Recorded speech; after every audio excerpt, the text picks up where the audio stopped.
बेकायदा देशी औषध विक्री करून मानवी जीवनास धोका निर्माण करणाऱ्यांच्यावर कारवाई करण्यात यावी या मागणीचे निवेदन महापालिका आरोग्य अधिकारी रवींद्र ताटे यांना आरपीआय अटवले गटाचे सांगली जिल्हा उपाध्यक्ष अजय उबाळे व अरुण अठवले यांच्या हस्ते निवेदन देण्यात आले।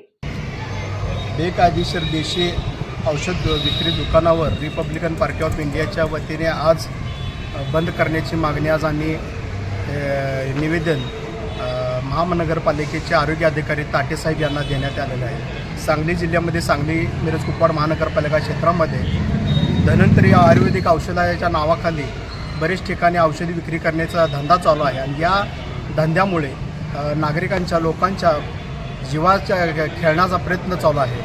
हे लोक औषध विक्री करतात आणि त्या औषधातून नागरिक दगावलेले आमच्यासमोर निदर्शनास आलेले आहेत आणि डुप्लिकेट औषधी विक्री करून प्रशासनाची डॉक्टरांची दिशाभूल करतात। एकतर त्यांच्याकडं डॉक्टरकीची पदवी नाही तरीही औषध बोगस विक्री एजंटमार्फत केली जातात। तसेच औषध विकत असताना त्याला कोणतेही लेबल वगैरे नसते आणि त्याची किमती फार मोठ्या प्रमाणात आहेत आणि तसेच नागरिक ते विक्री करून का तर मला कोणता तर रोग झालेला आहे, आजार झालेला आहे आणि तो बरं करण्यासाठी तो घेत असतो, पण त्याच्यातून एक नागरिक दगावलेला जातो हे कोणाच्या लक्षात येत नाही। हे प्रशासनाच्या आम्ही लक्षात आणून वारंवार दिलेलं आहे, दुसऱ्यांदा निवेदन देत आहे आणि याच्यावर महानगरपालिकेच्या क्षेत्राच्या आरोग्य अधिकाऱ्यांनी जर लवकरात लवकर कारवाई नाही केली तर रिपब्लिकन स्टाईलने आम्ही त्या दुकान फोडण्याचा स्टाईलनं उत्तर दिलं जाईल। एवढंच या